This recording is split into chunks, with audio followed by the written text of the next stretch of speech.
The Michael Hatfield RE/MAX team presents Real Estate and More. Bay Area real estate is different than in all of America. And why? What's up with home buyers? What's on sellers' minds?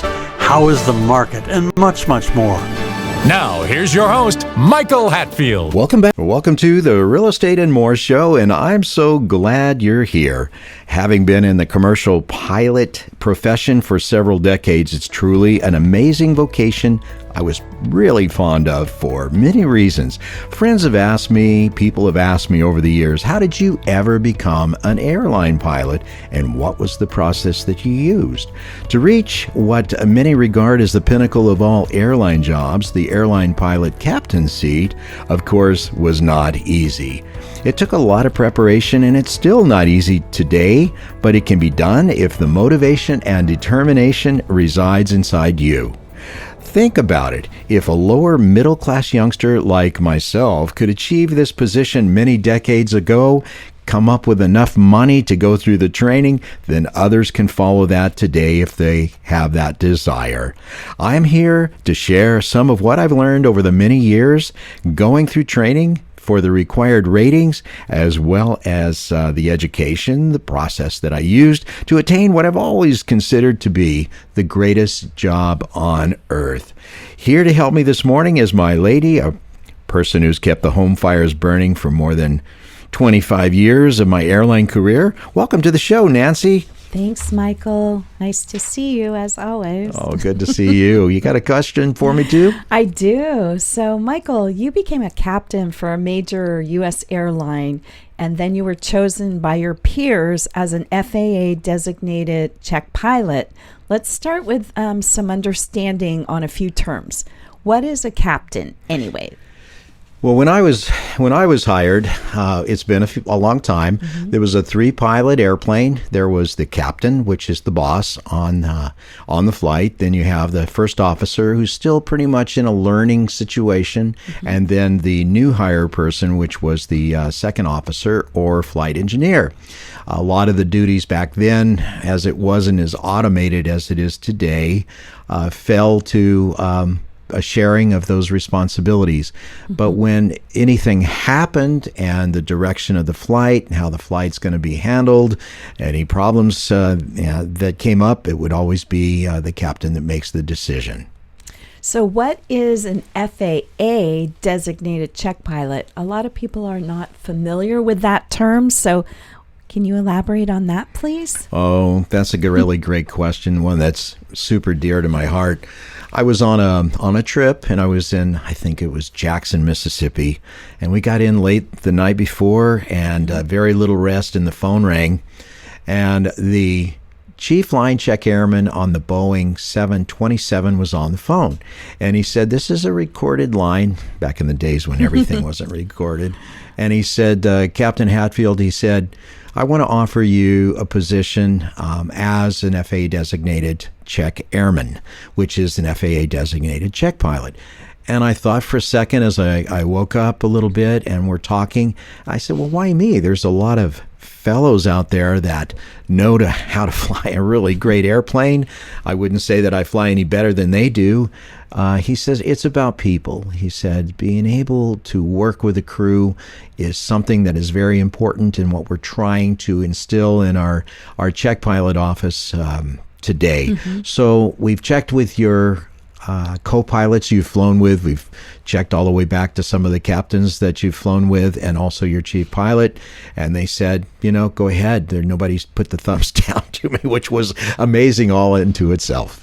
I gave you good training at home, I'm certain. Yeah, absolutely, yeah. Flying airplanes at home, right? So as an airline pilot, have you ever seen a UFO?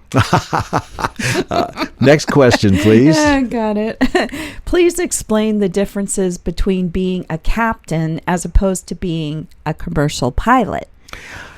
That's a really good question. A captain is actually the boss. He's mm-hmm. in charge once the airplane pushes from the gate. Commercial pilot is usually the guy that's in the first officer seat today. It's 2-pilot airplane primarily now. Right. A professional pilot could be flying airplanes like a Gulfstream International for a corporation or for a private individual. It could be a different type of operation. But commercial pilot is also a level of licensure by the FAA. There's 4 different types of licenses. The first one at the bottom, I say primary types. Right. First one is a student pilot, and then once you've went through your course and you can get to that point where you need to be, you can become a private pilot after passing the required testing.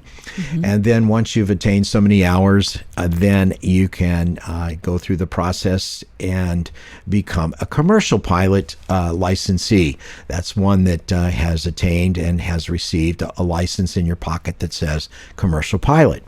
For airline pilots to fly the big guys, you need to have an airline transport pilot certificate, minimum of 1,500 hours, and there's a lot of other different requirements that you go through in that case in order to become, you have to have one of those to become a captain. So if someone wanted to earn a license to carry, say, their friends around in a light aircraft, what license would he or she have to earn? Well, obviously, you could not do it with a student pilot certificate. You would need a private pilot certificate, and which in turn is one where you're not flying for hire. You can share the cost of the gas with your passengers and your buddies or your girlfriend or whoever would be willing to help you pay for the gas, because renting airplanes is not inexpensive. Right. But that's the level you'd need to be as a private pilot certified. So what inspired you to stay the longer haul to become a professional pilot in the first place? Tell us about that a little bit. That's another really great question, because it takes a lot of resolve. It takes a lot of tenacity and a lot of determination. You start out, the younger the better, because, airlines, despite hiring practices and so forth, they don't want to hire someone that's 55 years old and only get to fly him for 10 years. They want to have it sooner, so that they can put all of the money that they do into training and then have you fly for a long time. It's an investment. It's an investment. Yeah. The inspiration, it was probably my father, who was a military guy. He'd flown the C-47s back in World War II, and then there for a while before that, he was actually flying gliders, which was not a really good thing. I'm glad he survived and was able to be around and be my father. A whole other type of flying, for sure. For sure. So technically, what is the difference between a corporate pilot, a private or personal pilot position, and that of an airline pilot? The corporate pilot is one that's well qualified, obviously, and is hired to fly an aircraft for a company or corporation. It's a term that we used. Oh, he's a corporate pilot for XYZ Corporation, and they have really great equipment to fly around their top level executives. And I know a lot of people are critical of corporations using funds to fly jet airplanes, because they are not inexpensive to operate. But if these fellows are doing $100 million deals, getting him face to face with the client is a very important thing to do. So a corporate pilot is one that works for a corporation. A personal pilot is one that flies either for hire or flies for money for a private individual, usually one that has wealth. A private pilot is, you can be referring to the license, which means that it's a person that has achieved a private pilot certificate and can fly friends and family around, not for hire. Which we've done some of that ourselves for fun. Yeah, but, yeah, for sure. So can you describe for our listeners and our viewers the work that an airline pilot actually does? We're talking about an airline pilot. We're not talking necessarily about the captain. Right. The work that you do is obviously you got to show up for your trip. That's absolutely number one. You don't want to show up and have an hour late and have everybody sitting there waiting for you for departure and the airplane get out of sequence. These airplanes are put in sequence, and every day they fly usually as much as 20 hours out of 24, and they go from point A to B to C to back to D, wherever D may be, usually a maintenance base. And then the airplane pilots are put, and also the flight attendants are put on rotations that go in and out of those particular cycles. It's a complex thing to take, to keep track of, and the airlines do a marvelous job of it. Believe it or not, folks, they really, really do. So what does it entail? You show up for the trip. Usually, I showed up always 2 hours before.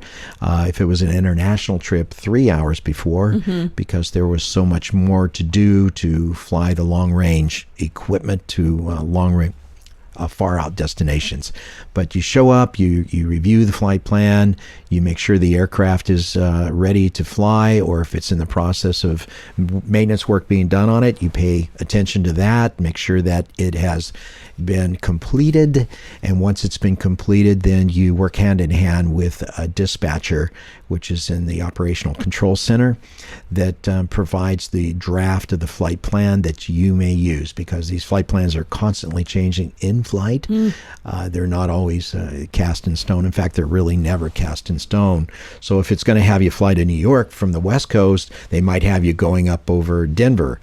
But by the time that you put weather in there, you may be, as the pilot, making a course correction to go south of the weather or go north of it, depending on what the weather is. Takes a lot to run an airline, more than I think sometimes people can even fathom, but that's just my thought. So an airline pilot, does he or she fly the same route every month? Like, how does that work out? And do you sit on reserve sometimes, just waiting for a call? Like, what can you talk about with regard to that? The same route every month if you're senior enough in your seat, meaning that you have been employed the longest. That's called seniority. Then you can choose what airplanes that you want to fly, and therefore each month when you bid to fly a certain set of trips, that you're given priority. We're going to take a short break. Be right back. RE/MAX. Buying or selling a home? Choose the Michael Hatfield RE/MAX team with 10 offices in the Bay Area. Tell us more. Well, we were in the market to buy a house in Pleasanton for a very long time. So we saw this beautiful house. We walk in, we see Michael and Nancy. We just absolutely loved this house. Michael brought in a wealth of knowledge and experience to the whole home buying process. He was very professional, and both Michael and Nancy went way above and beyond to help us achieve the house of our dreams. Working with Michael and Nancy, I was a first-time home buyer and I was very nervous about the process. I didn't really know what to expect. Michael and Nancy were able to take that fear away from me and answered all of my questions. They were right by my side the entire time, and they really helped me find the perfect home for me, and I'm so thankful.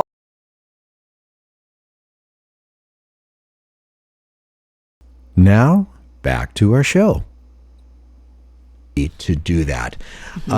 Most new pilots are on a reserve type of basis, and that means that if you're a long call, that means that they give you a period of time like 20 hours or 18 hours to get from wherever your home is to your base, and then you're ready. Or if it's short call, it's usually 2-3 hours or so. That means that you got to be in position to go fly if you're on short call reserve. The most junior in seniority are in a position to where they are on reserve. Right. When you don't live at your base or very close to your flying base, it can make it a little more challenging to make sure that you get to your base so you're lined up for that next trip. So yeah, absolutely correct. It's interesting. You and I always chose to leave the family in one place, and then I would fly to whatever base I had at the time, because I would change every year, 2 years or so, what base that I would be flying out of. And if I were to take the family and move each time, it would be a reorientation for the children. And that's kind of a tough way to go. So we made the choice and said, okay, if I'm going to fly out of, Salt Lake or Los Angeles or Georgia or New York, that I would commute. And so when I bid whatever airplane I was going to fly, I always had to ensure that I wasn't having to go up to New York and sit on reserve and maybe or maybe not be flown on a reserve type schedule. Right. You did the heavy lifting, and there were lots of decision makings in the process. So Well, I appreciate you saying that, but that's not the true statement. It's harder to raise children than to have a job going on. it's an adventure. It's always an adventure. Michael, how many types of transport aircraft did you fly in your airline career? I flew the 727 DC-10. I flew the L-1011 TriStar. I flew the Boeing 757, the narrow body. I flew the Boeing 767 in all of its versions, including the long-range 300 ER, which stands for extended range. Right. I loved every single one of them. They all had their own unique, wonderful characteristics, or a little bit, not as desirable, I think, with flying. I always remember you talking about the 757 dash whatever you were flying, or the 767 dash whatever. It was like, okay, what are you flying? Oh, okay, got it. But you could fly all of those once you were trained. So anyways, depending. But what was the largest aircraft you have flown in your career? The largest for me, the airline I flew with, pardon me there, did not have the 747 when I was there. And so the largest we had was the L-1011 TriStar, and it had a max takeoff weight of about 525,000 pounds. And passengers, and they're always changing passenger configurations. International, I think it was like 250 people. Domestic and also Hawaii was like 302 passengers on that airplane. Big machine. And they wanted to go there, get them to the islands. Yes, yes, yes. So you're listening to the Real Estate and More Show, Corporate and Personal Pilots episode. I'm your host today, Nancy Hatfield, and now let's get back to our guest, Michael Hatfield. I'm the guest. So, Michael, you promised to speak on how you got a job as an airline pilot, a commercial pilot. Can you go into what you did and what was required before you were offered that job? That one's a mouthful. I've thought on this for many, many years. It was one of those incentives that came within me as a youth. It came in, I was very young, I was 15, and what am I going to do? I was very tormented about what I was going to do for a living, and if I ever had a family, how to support them, how I was going to support myself. My parents were of modest financial means, and I find that looking back, that somehow, some way in my mind, that there was a seed planted, that it's one of those things where you feel empowered. It's, you can do it. You can do it. Right. And where I grew up, everyone around me said, well, you want to be an airline pilot, you have to go through military training because they won't hire you unless you are. And so I went down that direction and came really close. And my brother, who was in the Air Force, said, you want to be an airline pilot. I know you want to fly the fast movers and all that, but your real goal is the lifestyle of becoming a professional pilot. And I'd recommend that you just keep going the way you are because your training is at that level. But looking back, there was just the seed in my mind. I would call it a seed of empowerment that said, you can do it. You can do it. And at the time, they were not hiring civilian pilots at all. Maybe 8 to 9 to 10% of the pilots were being hired from a civilian training background, whereas the rest were military guys. So it was tenacity and determination, pure tenacity and determination, and being able to say, you know what, I am going to do this. I am going to do this. That's awesome. I love hearing about that. So once you had achieved the minimum hiring qualifications for most of the airlines around that time frame, how did you navigate the various airlines hiring processes? Tell us about that. Well, I mentioned that I had a hard head. I mentioned that I was tenacious. Yeah, my wife would tell you, yes, that's a true statement. That's funny. I did. And that hard-head determination or stubbornness means that you are going to do something that you don't really want to take no for an answer. You want to move ahead. You want to do it. And you're not going to just give up. Because if that would have been the case, applying for jobs as a civilian background pilot, it would have been perfectly easy for me to give up. And during the process, once I met the minimum hiring requirements for the various airlines, and they were all somewhat the same, but the more that you had, the more likely you were to get hired. But once I met those minimums, I started beating my head on the door right then and there. I had a factory of mail going out periodically. I put it on a schedule. It was of determination that I went and I interviewed with several of the airlines. I interviewed with Delta, I interviewed with United, I interviewed with Northwest Orient at the time. I would do them all. And then one day, I get a knock on the door, a knock on the telephone is more accurate, from Western Airlines, which became Delta Airlines later on. Right. I got a knock on the door from Braniff, which went out of business. And then I got a knock on the door from an old line cargo airline, very historical airline called the Flying Tigers, which became FedEx at one point. Yeah. And at that time, I just decided that maybe I don't want to fly all night with cargo all the time, and maybe flying passengers would be a nice thing. So I jumped on the hiring bandwagon with Western Airlines. So when you were trying to get your commercial airline pilot position, they were hiring primarily, like you said earlier, military background pilots, and then civilian were less than 10%.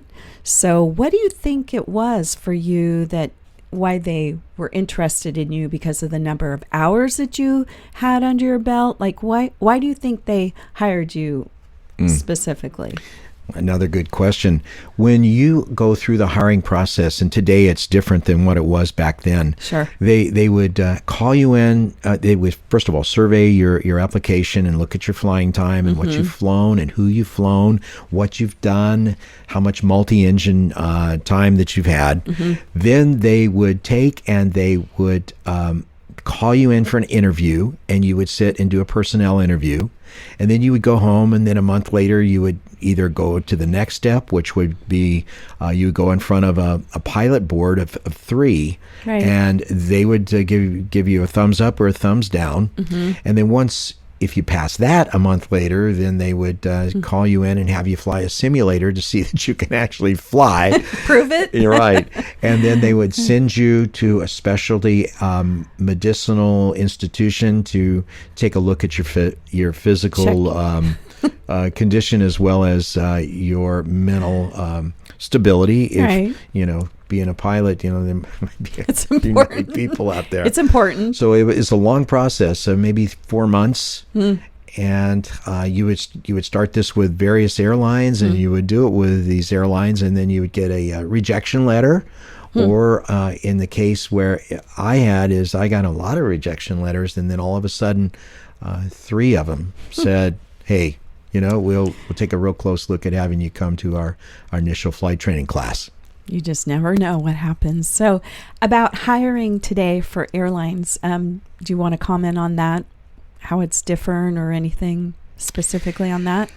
When I was hired, there was 3. They started out in a class of 15, and the class date, which is the date that your seniority starts, and then you're ranked by how old you are in your class. How young. Or young. And I was the youngest, I think, in my class, or second youngest or whatever. And then there was another individual that was a virtual war hero. He really was very well qualified, really super guy, ex-military Air Force guy.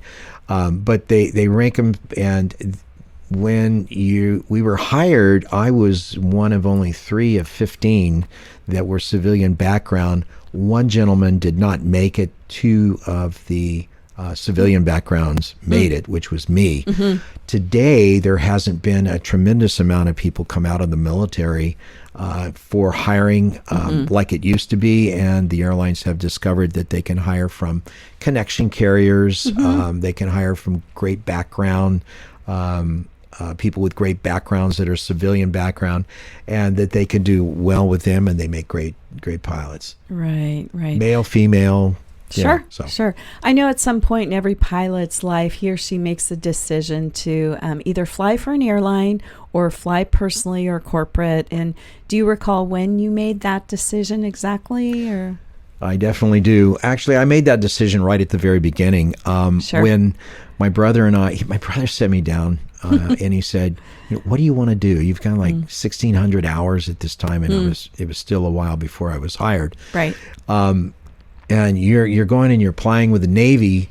That's great, and you'll be flying, some really fast moving equipment or some heavy equipment or great equipment. But you might miss that cycle of hiring that the airlines have, because they hire a bunch and then they lay you off when economic times are not good. It's called furlough. And if you really want to be an airline pilot, you need to focus on that and not mute your effectiveness of being hired by going off in that direction. So he was the one. So it was early for me. I made these decisions early, and I cannot say enough. If you want to be an airline pilot, make that decision. Don't take no for an answer if it's a realistic objective for you. Go for it. Do it. So what specific ways or paths are there for a younger person to take who would be interested in becoming a professional pilot? Well, there's you could go to Embry-Riddle. That's a aviation university, and you not only are gaining the college degree that you're required to have, and it doesn't matter too much of what your college degree is in, but you're also in a flight school facility where you're learning to fly airplanes that way.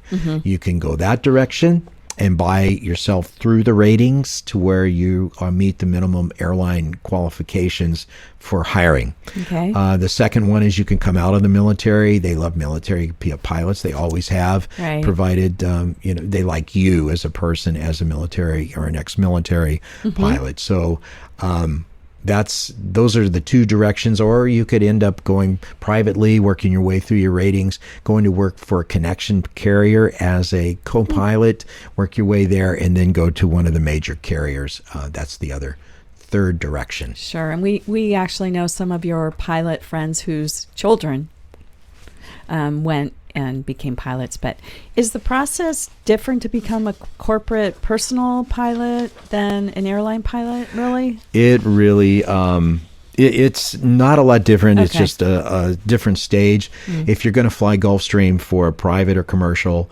then you go through and you get your airline transport pilot certificate so you can fly as a captain on that airplane. Then you go to a company like Flight Safety, and they train you on that airplane through the type rating process. Every airplane over 12,500 pounds or jet powered, generally it requires a type rating put on a like a captain certificate, which is an airline pilot certificate.